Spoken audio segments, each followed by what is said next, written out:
दोस्तों गिरी ट्यूटोरियल के इस प्लेटफॉर्म पे आपका फिर से एक बार बहुत बहुत स्वागत है। आज हम स्टार्ट करने जा रहे हैं हमारा एक्सरसाइज नंबर 1.2 का क्वेश्चन नंबर सेकेंड। इसके पहले हमने एक्सरसाइज नंबर 1.2 स्टार्ट किया था और 1.2 एक्सरसाइज में हमने क्वेश्चन नंबर फर्स्ट हमने कंप्लीट किया था। आज हम क्वेश्चन नंबर सेकेंड की ओर जा रहे हैं। कौन से क्वेश्चन की ओर जा रहे हैं? क्वेश्चन नंबर सेकेंड की ओर।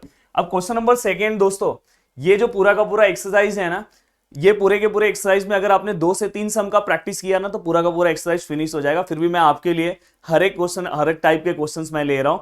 जस्ट मैं हमेशा लास्ट में आपको, लेक्चर के लास्ट में ये भी बताते जाऊंगा कि बोर्ड एग्जाम्स के लिए आपको कौन कौन से क्वेश्चन सॉल्व करने चाहिए। जैसे ही लेसन कंप्लीट होगा एक मैं वीडियो स्पेशल बनाऊंगा कि इसमें बस 4 से 5 क्वेश्चन आपको सॉल्व करना है जो आपके बोर्ड एग्जाम्स के लिए आपकी पूरी तैयारी कंप्लीट कर देंगे। नहीं तो बोर्ड एग्जाम्स के एक दिन पहले आप इतने सारे क्वेश्चंस कैसे सॉल्व करोगे? तो जस्ट वेट करो, जैसे ही लेसन एंड होगा आईएमपी क्वेश्चंस देके मैं बोर्ड एग्जाम्स के क्वेश्चन को बता दूंगा। चलो हम स्टार्ट करते हैं। देखो क्वेश्चन नंबर सेकंड क्या है? Using truth tables prove the following logical equivalence. हमें क्या करना है? ट्रूथ टेबल का यूज करके हमें क्या करना है? इक्विवेलेंस करना है, मतलब हमें इक्वल बताना है। अब देखो यहाँ पे क्वेश्चंस है। फर्स्ट क्वेश्चन यहाँ पे क्या है? Negation of P. First question ले रहा हूं क्वेश्चन नंबर 2 का। Negation of p and Q.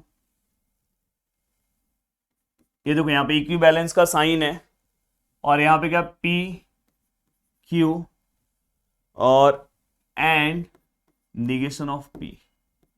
तो यहां पे ये हमें दिया गया है। एक बार क्वेश्चन हम चेक कर ले रहे हैं। Negation of p and q, equivalence p और q and negation p. Yes, सही है। आपको क्या करना है?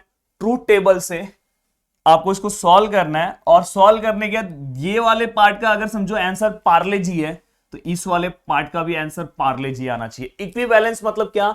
ये वाले पार्ट का जो भी आंसर आएगा ये वाले पार्ट का भी वही आंसर आना चाहिए। और ट्रूथ टेबल कैसे सॉल्व करते हैं ये तो हमने बिफोर लेक्चर, इसके पहले वाले लेक्चर्स में बताया है। अगर आपको नहीं पता होगा तो आप उस लेक्चर्स को देख सकते हो। अगर आप उस लेक्चर्स को नहीं भी देखोगे तो भी चलेगा, क्योंकि यहां पे मैं फिर से वो सब चीजें एक्सप्लेन करने वाला हूं। बट उस लेक्चर को एक बार आप ध्यान से देख लोगे तो उसमें मैंने बेसिक चीजें बताई थी कि आपको कोई भी ट्रूथ टेबल तैयार करते टाइम कौन कौन सी चीजों का ध्यान रखना चाहिए। उसके अंदर मैंने बेसिक वो चीजें बताई थी। तो इसलिए अगर आप उसको देख लोगे तो बहुत अच्छी बात है। अगर नहीं देखोगे तो यहां पे मैं फिर से बताने वाला हूं, तो ज्यादा टेंशन लेने वाली बात नहीं है। अब देखो ये पूरे को देखने के बाद हमें एक चीज दिखाई दे रहा है कि इसमें 2 ही स्टेटमेंट है। एक है पी और दूसरा है क्यू। तो ये पी और क्यू लिख दो। सबसे पहला स्टेप मैंने ये लिख के दिया था कि पी लिखना है कि क्यू लिखना है, तो आपको वो चेक करना है। आर है क्या? इसमें नहीं है, तो बस पी और क्यू। अब पी और क्यू के बाद आपको क्या करना है? चेक करना निगेशन वाले कितने हैं। तो एक निगेशन पी पे दिख रहा है तो एक निगेशन वाला, मैंने बोला है कि उसके बाद निगेशन पे ही फोकस करना है। निगेशन वाला यहां पे भी निगेशन पी है तो ऑलरेडी हो गया। देन उसके बाद आपको एक बाउंड्री डिसाइड करना है। तो बाउंड्री इसमें तो इन्होंने हमें खुद डिसाइड करके दे दिया है, ये बाउंड्री है। अब इस साइड का पार्ट देखो और उस साइड का पार्ट बनाओ। और इस साइड का पार्ट में भी आपको देखना है इसमें कोई ब्रैकेट है क्या? नहीं है, तो आप डायरेक्ट लिख सकते हो। अगर ब्रैकेट नहीं है तो डायरेक्ट ये वाला पार्ट लिख दिया। ये साइड का पार्ट कंप्लीट हो गया दोस्तों। अब इस साइड के पार्ट में अगर हम देखें तो हमको ब्रैकेट दिख रहा है, तो सबसे पहले ब्रैकेट लिखना है, क्योंकि ये ट्रूथ टेबल बनाना ही ना बच्चों के लिए सबसे बड़ा टास्क होता है। ये टेबल तैयार करना ही, सॉल्व करने तो आराम से कर लोगे, पर ये बनाना बहुत, इसलिए जो मैं तरीका बता रहा हूं ध्यान रखना। देन इसका जो आंसर है, इसका जो आंसर है वो निगेशन पी जो है ना, ये देखो ये इसके साथ क्या है? एंड है, तो ये एक हो गया। और बाद में आपको क्या करना है पता है? चेक करना है कि इसका जो आंसर है ये वाले पार्ट का और इसका जो आंसर है वो क्या होना चाहिए? सेम होना चाहिए। देखते हैं सेम आता है कि नहीं आता है। वैसे तो सेम ही रहेगा, फिर भी हम एक बार देखेंगे। डायरेक्ट कैसे हो गया?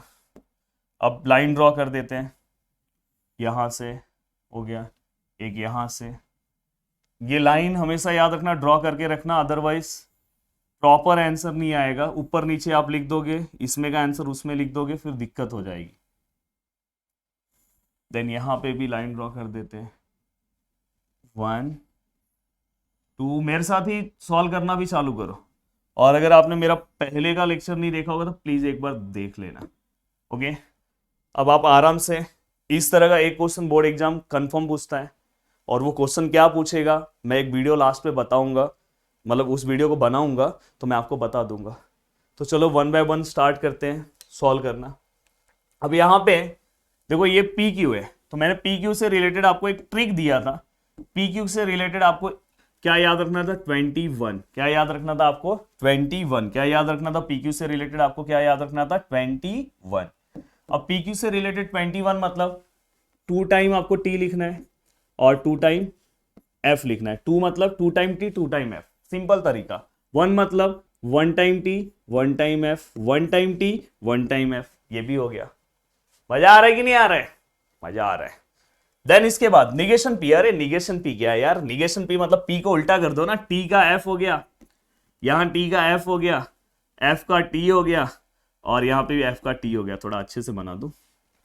अब यहां पे क्या करना है? निगेशन पी और क्यू के बीच में क्या निकालना है आपको? एंड निकालना है। निगेशन पी है अपने पास, क्यू है, दोनों के बीच में एंड। एंड में हमें आगे पीछे की जरूरत नहीं पड़ती, कौन सा भी ले सकते। पर आपको अगर कहीं पे इफ देन है तो बहुत ध्यान देना कि फर्स्ट कौन है सेकंड कौन है, बट यहां पे टेंशन नहीं है। एंड के लिए हमारे सर ने क्या बोला था? मतलब सर मतलब यार आपका दोस्त हो, आपके दोस्त ने क्या बोला था? आपके दोस्त ने बोला था एंड के लिए कि आपको एंड के लिए बस क्या याद रखना है? If both the values are same. क्या बोला था? If both the values are same, ये बोला था। ओहो, ये नहीं बोला था सर ने। क्या बोला था एंड के लिए? सर ने क्या बोला था? If both the values are true then answer is, if both the values are true then answer is true. याद रखना, ये सर ने बोला था, इसलिए याद रखना, हमेशा याद रखना। ये देखो मक्खी आके बैठ गई, आए हटने यार।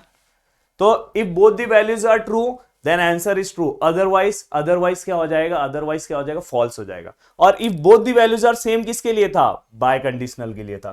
तो देखो एंड के लिए if both the values are true then answer is true. है क्या? है क्या? है क्या? नहीं है। है क्या? ट्रू है क्या? है। मिला मिला मिला मिला, लिखो। देखो टेबल कैसे लिखना है वो सबसे इंपॉर्टेंट। बहुत सारे लोग ना यहां पे भी लिखते हैं, लास्ट में लिखा करो। पहले जो आपका रूल है वो सॉल्व करो। Both the values are true, है नहीं है, है नहीं है नहीं है। अब लिखो ना अदरवाइज क्या होता है? फॉल्स। अदरवाइज क्या आएगा? फॉल्स। अदरवाइज क्या आएगा? फॉल्स। आएगी नहीं मजा? एंड देन इसके बाद और पी और क्यू में और निकालना है। और के लिए क्या था? और के लिए क्या था? If both the values are false then answer is false, otherwise true. If both the values are false, है क्या? नहीं है। है क्या? नहीं है। है क्या? नहीं है। तो आंसर क्या आएगा? फॉल्स आएगा। अदरवाइज, अब अदरवाइज अब लिखो ट्रू ट्रू ट्रू। आपको लिखने का तरीका ऐसा ही सीखना है। अगर आप ऐसे लिखोगे तो आप एग्जाम्स में मिस्टेक नहीं करोगे, अदरवाइज भाई मिस्टेक हो सकता है। अब यहां पे हमें क्या करना है? ये वाले पार्ट और निगेशन पी का हमें क्या निकालना है? एंड निकालना है। ये वाला पार्ट यहां है, निगेशन पी वाला यहां है। देखो मैं जैसे फिंगर्स रख रहा हूं, ऐसे ही आपको रख के सॉल्व करना है। क्लासरूम में ऐसे ही बैठ के ऐसे ही दोनों उंगलियां ऐसे चलनी चाहिए। देखो यहां पे एंड है, एंड के लिए both the values are true होना चाहिए। नहीं है, नहीं है, नहीं, मिल गया है। और यहां पे भी नहीं है, तो अदरवाइज क्या आएगा दोस्तों? फॉल्स आएगा। अदरवाइज क्या आएगा? फॉल्स आएगा। अब आपको क्या देखना है?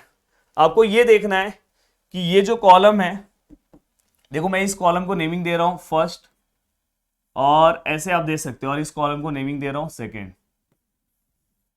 इस कॉलम को फर्स्ट और इस कॉलम को मैंने नेमिंग क्या दिया? सेकेंड, क्योंकि ये वाला पार्ट यहां है और ये वाला पार्ट वहां है। अब थोड़ा सा मैं इसको ऊपर करूंगा, थोड़ा सा बस। अब देखो मैं यहां पे क्या लिखूंगा? अगर यहां के आंसर्स देखोगे, देखो ये देखो एफ एफ सेम है, एफ एफ सेम है, टी टी सेम है, एफ एफ सेम है, मतलब क्या आंसर सेम है। देखो ना, ये देखो ध्यान से अगर देखोगे, ऐसे बनाना नहीं है, आपके लिए बता रहा हूं। ये दोनों को ध्यान से देखो, क्योंकि ये दोनों आंसर सेम होने चाहिए। दोनों ही आंसर क्या है? सेम है। ऐसे बनाना मत। अब यहां पे क्या लिखोगे? ऑल दी एंट्रीज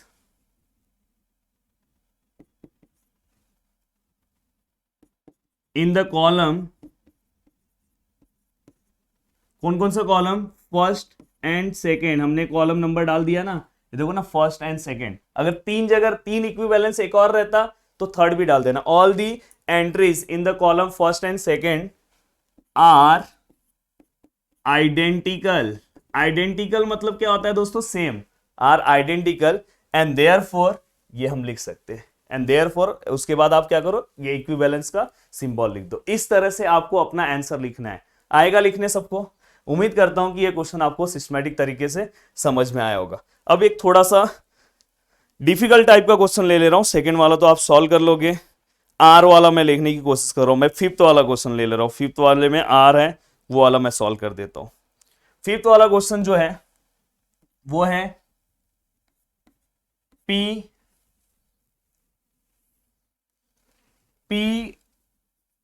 और Q इफ देन वाला सिंबल है R, और इसके बाद P implies R and Q implies R। एक बार चेक कर लेता हूं अच्छे से। P और Q सही है, इंप्लाइज R सही है, इक्विवेलेंस का symbol P implies R and Q implies R। अब देखो यहाँ पे, अब इससे ज्यादा डिफिकल्ट कुछ नहीं होगा दोस्तों। देखो एक मैंने एक सिंपल वाला, आपको ही प्रैक्टिस ऐसे ही करना है, एक सिंपल सा सम ले लिया, अब एक R वाले टाइप का सम ले लो। अगर दोनों के आंसर सेम आए मतलब आप ये क्वेश्चन आराम से सॉल्व कर सकते हो। अब देखो यहाँ पे सबसे पहले हम क्या करते हैं, एक टेबल फ्रेम करते हैं। एक टेबल बना ले भाई, एक टेबल हमने बना लिया है, टेबल बनाया। हाँ, अब ये टेबल बनाने के बाद टेबल का ऊपर वाला पार्ट भी बना देते हैं। टेबल का ऊपर का भी पार्ट कंप्लीट हो गया। अब टेबल का ये ऊपर वाला पार्ट हो गया। अब आपको क्या करना है, आपको सबसे पहले मैं ये सब लिख लेता हूं, देन लाइनिंग सही रहेगा मेरे लिए। अब देखो यहाँ पे सबसे पहले इसको मैं ध्यान से देखूंगा। मैंने कुछ स्टेप्स दिए, आपको लग रहा होगा ना बहुत इजी है, बट जब एग्जाम्स में जाओगे तो थोड़े बहुत मिस्टेक हो सकते हैं, इसलिए मेरे स्टेप्स फॉलो करोगे तो कुछ भी दिक्कत नहीं आएगा। तो मुझे पता है यहाँ P है, यहाँ Q है और R है, तीन चीजें तो मुझे पता चल गया, P है, Q है और R है। देन उसके बाद मैंने क्या बोला, निगेशन है क्या इसके अंदर, कहीं पे निगेशन नहीं है। अब क्या करना है, ये हमारा बाउंड्री है, ये हमारा बाउंड्री है। इस साइड देखो कोई ब्रैकेट है सर, ब्रैकेट तो मिल गया सर, आपने इतना सिंपल तरीका बता दिया है, मजा आ गया। अब ब्रैकेट के साथ R है तो ये भी लिख देते हैं Q, और इसके साथ क्या है R है, ये भी हो गया, मतलब ये वाला बाउंड्री हो गया अपना। अब उस साइड जाएंगे, ब्रैकेट है, हाँ ब्रैकेट है, पहले दोनों ब्रैकेट कर लेते हैं, ये हो गया। दूसरा ब्रैकेट क्या है, ये हो गया।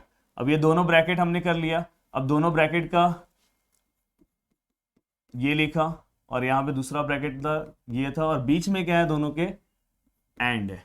यहाँ पे हमने पूरा का पूरा हमारा टेबल का पार्ट तैयार कर लिया। फटाफट हम क्या करेंगे, यहाँ पे लाइन ड्रॉ करेंगे। ये हो गया पहला, ये हो गया दूसरा, आप मेरे साथ आप भी करते जाओ, तीसरा, चौथा, पांचवा, छठवा, सातवां। ओके, यहां तक का पार्ट कंप्लीट होने के बाद आपको क्या करना है, अब आपको पता है यहां पे का भी लाइन हम ड्रॉ कर ले रहे हैं।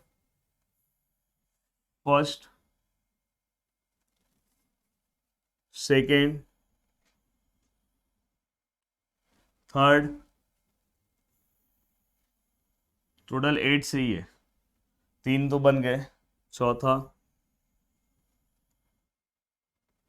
आप भी करते जाओ मेरे साथ, आप भी लाइन बना ड्रॉ करते जाओ। पांचवा, ऐसा बॉक्स बना लोगे ना तो मिस्टेक नहीं होगा। छठवा,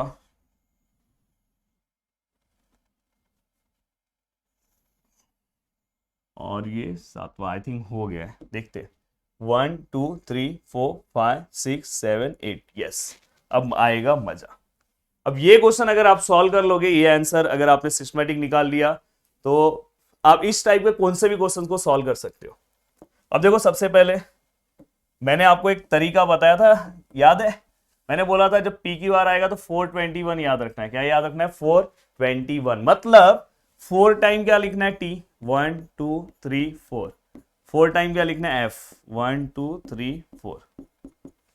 अब यहां पे क्या करना है, 2 मतलब 2 time T, 2 time F, 2 time T, 2 time F, 1 time T, 1 time F, 1 time T, 1 time F, 1 time T, 1 time F, 1 time T, 1 time F। क्या बात है सर, आपने तो पूरा का पूरा लिख दिया। अब क्या करना है, P और Q के बीच में और निकालना है, P और Q के बीच में और मतलब both the values are false, then answer is false. अब देखो both the values are false है, नहीं है, नहीं है, नहीं है, नहीं है, नहीं, मिल गया फॉल्स, और यहां पे भी फॉल्स। मैं छोटा दिख रहा हूं कि नहीं। अब अदरवाइज क्या आएगा, ट्रू आएगा, तो अदरवाइज ट्रू लिख दो, true true true true true true. Okay, अब यहां पे आपको क्या करना है, ये वाला जो आपका पार्ट है और ये आर वाला है, दोनों के बीच में आपको क्या करना है, इफ देन फाइंड आउट करना है। ये देखो ये वाला पार्ट है और आर, ये दोनों के इफ देन, पर ये फर्स्ट पार्ट है, याद रखना। इफ देन में मैंने बोला कि फर्स्ट और सेकंड याद रखना, ये पहला देन दूसरा। इफ देन में क्या था, अगर फर्स्ट ट्रू है और सेकंड फॉल्स है तो आंसर फॉल्स आएगा। तो देखो फर्स्ट ट्रू है, सेकंड फॉल्स है, नहीं है, ये नहीं आएगा। फर्स्ट ट्रू है, सेकंड फॉल्स है, तो आंसर क्या आएगा, फॉल्स। देखो then first true second false, first true second false मिल गया, फिर से आंसर क्या आएगा, false. First true second false नहीं है, फर्स्ट ट्रू सेकंड फॉल्स मिल गया, क्या बात है, बहुत सारा मिल रहा है। फर्स्ट ट्रू नहीं मिला, नहीं मिला। तो याद रखना इस टाइप के क्वेश्चन में फर्स्ट और सेकंड देखना बहुत जरूरी होता है। बहुत सारे लोग ऐसे ऐसे कर दोगे, रॉन्ग हो जाएगा, क्योंकि फर्स्ट नंबर पे ये है। अदरवाइज क्या आएगा, अदरवाइज ट्रू आएगा। अब देखो अदरवाइज वाला सॉल्व करने के बाद लिखने का, फिर टेंशन नहीं है। अब देखो ये P और Q, P और R में आपको इफ देन निकालना है। P और R कहाँ है, P और R ये फर्स्ट है सेकंड है, इफ देन मतलब फर्स्ट ट्रू और सेकंड फॉल्स। देखो दोनों मैंने रखा है, ये क्या हो गया भाई, गायब ही हो गया था। फर्स्ट ट्रू और सेकंड फॉल्स। अब देखो हमें क्या करना है, P और R में निकालना है। फर्स्ट ट्रू सेकंड फॉल्स, दोनों ट्रू है भाई। फर्स्ट ट्रू है पर सेकंड फॉल्स नहीं है, फर्स्ट ट्रू सेकंड फॉल्स मिल गया, तो मतलब यहाँ पे क्या आएगा, फॉल्स। अब देखो यहाँ पे फर्स्ट ट्रू सेकंड फॉल्स है क्या, नहीं है, फर्स्ट ट्रू सेकंड फॉल्स मिल गया, यहाँ पे क्या आएगा, फॉल्स। मैं कैसे लिख रहा हूँ वही तरीका सीखना है। फर्स्ट ट्रू है ही नहीं, देखो यहाँ फॉल्स है पहला, मेरे फिंगर्स को ध्यान देना। फर्स्ट ट्रू है ही नहीं, फर्स्ट ट्रू है ही नहीं, फर्स्ट ट्रू है ही नहीं, तो यहां तक आएगा ही। अदरवाइज सबके सब क्या आएंगे, true true true true true और ट्रू। एक बार चेक कर लेते हैं, एक बार चेक कर लेते हैं कि हमने प्रॉपर लिखा है कि नहीं। देखो यहाँ पे आर के साथ देखना था, फर्स्ट ट्रू सेकंड फॉल्स नहीं है, फर्स्ट ट्रू सेकंड फॉल्स मिल गया, मैंने फॉल्स लिखा है। फर्स्ट ट्रू सेकंड फॉल्स नहीं है, फर्स्ट ट्रू सेकंड फॉल्स है, हमने फॉल्स लिखा है। यहाँ तो सब फॉल्स है, पहला एक्चुअली पहला ट्रू चाहिए, तो सबके सब ट्रू आएंगे। अब हमें क्या करना है, क्यू और आर के साथ करना है। क्यू और आर ये देखो फर्स्ट ट्रू, अब वही है इफ देन है, मतलब फर्स्ट ट्रू सेकंड फॉल्स देखना है। फर्स्ट ट्रू सेकंड फॉल्स है क्या, नहीं है, फर्स्ट ट्रू सेकंड फॉल्स है, तो यहाँ पे क्या आएगा, फॉल्स। फर्स्ट ट्रू नहीं है, फर्स्ट ट्रू नहीं है, फर्स्ट ट्रू मिला पर सेकंड फॉल्स नहीं है, फर्स्ट ट्रू मिला सेकंड फॉल्स भी मिला, तो आंसर क्या आएगा, फॉल्स। देखता हूं सेम है, फर्स्ट ट्रू सेकंड फॉल्स नहीं है, फर्स्ट ट्रू सेकंड फॉल्स नहीं है, अदरवाइज सबके सब क्या आएंगे, true true true true true और ट्रू। एंड देन इसके बाद आपको क्या करना है, ये वाला जो पार्ट है, ये वाला और ये वाला जो पार्ट है, दोनों में एंड निकालना है। एंड मतलब क्या आता है, both the values are true then answer is true, both the values are true then answer is true, both the values are true, both the values are true then answer is true, both the values are true, both the values are true then answer is true, both the values are true, both the values are true then answer is true, both the values are true then answer is true, otherwise false, otherwise false, otherwise false. क्या बात है। अब आपको check करना है कौन सा, आप कौन सा टेबल चेक करना है भाई। देखो ये वाला कहां पे, ये पूरा कहां पे, यहां पे, तो इसको मैं दूंगा कॉलम नंबर फर्स्ट, और ये वाला पूरा का पूरा कहां पे, यहां पे, तो इसको हम देंगे कॉलम नंबर सेकंड। अब लिखोगे, अब चेक करते हैं पहले कि जो एंट्रीज हुई है वो सेम है कि नहीं है। ऐसे मार्किंग नहीं करना है, बस ये मैं आपके लिए बता रहा हूं, और करना है तो रेक्टेंगुलर बना के दिखा सकते हो। All the entries in the column first and seconds are identical है या नहीं है, देखते हैं। देखो ट्रू ट्रू, यहाँ पे ट्रू ट्रू दिखाई दे रहा है, F F T T, F F दिख रहा है कि नहीं दिख रहा है, then T T, then F F, then T T, then T T, मतलब यहाँ पे क्या है, सेम आ गया। अब सेम आ गया मतलब यहां ही समझ जाना कि ये क्वेश्चन आपका राइट है। अब क्या लिखोगे, बस वो एक लाइन जैसे मैंने पीछे लिखाया था ना, ये देखो, all the entries in the column first and second are identical and therefore the given, जो भी सीक्वेंस मतलब जो भी स्टेटमेंट दिया है, पैटर्न दिया है, वो क्या आएगा, इक्विवेलेंस आएगा। इक्विवेलेंस आएगा मतलब दोनों क्या है, सेम है। तो उम्मीद कर रहा हूँ कि इस टाइप का भी क्वेश्चन आपको समझ में आ गया होगा, और जल्दी ही हम मिलते हैं नेक्स्ट लेक्चर के साथ।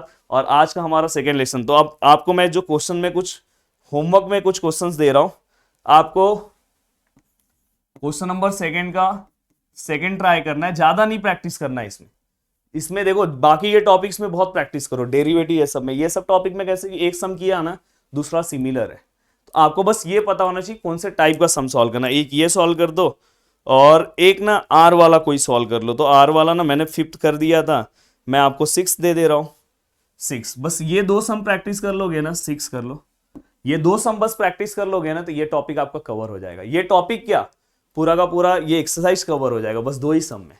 बस आपको आगे का बस डेफिनेशन पता होना चाहिए, पर हम नेक्स्ट लेक्चर लेंगे उसको भी सॉल्व कराऊंगा।